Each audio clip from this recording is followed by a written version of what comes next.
मैं हूं मोहम्मद शाजिब खान एडवोकेट। आज मैं आपको बताने आया हूं पूरा प्रोसीजर एक प्राइवेट कंप्लेंट फाइल करने का मजिस्ट्रेट कोर्ट में।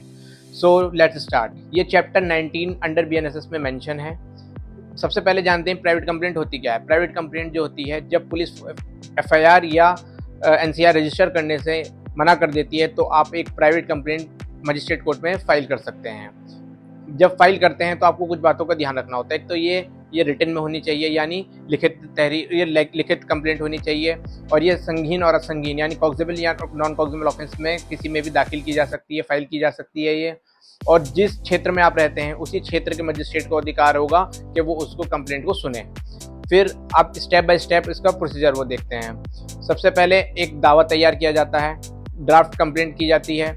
उसमें सबसे पहले एक कोर्ट का नाम लिखा जाता है। कोर्ट के नाम के बाद फिर आप कंप्लेनेंट के नाम और एड्रेस लिखते हैं। फिर उसके बाद आप एक एक्यूज के नाम और एड्रेस फुल लिखते हैं। फिर उसके बाद इंसिडेंट, जो घटना घटित हुई है, वो लिखना पड़ता है। फिर उसके बाद लिस्ट ऑफ विटनेस की लिस्ट देनी पड़ती है, किसने देखा है होते हुए, और एविडेंस और भी दे सकते हैं और डॉक्यूमेंट्री एविडेंस भी दे सकते हैं। फिर आप प्रेयर कर सकते हैं कि उस संज्ञान लिया जाए और उसमें क्या नाम इश्यू ऑफ प्रोसेस यानी समन या वारंट जारी किए जाएं, और फिर उसे ये सब एफिडेविट के साथ किया जाएगा। एक एफिडेविट उसके साथ में लगाना पड़ेगा।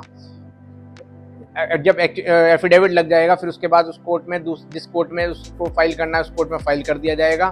फिर 223 के बयान हो जाएंगे अंडर बीएनएसएस के कंप्लेनेंट और विटनेसेस के। जब 223 के बयान हो जाएंगे उसे साइन किए जाएंगे और वो ओथ पे होते हैं, विटनेस के द्वारा उसे साइन किया जाता है। फिर 225 में इंक्वायरी होगी, इंक्वायरी विटनेसेस से की जाती है, विटनेसेस के बयान होंगे उसमें भी।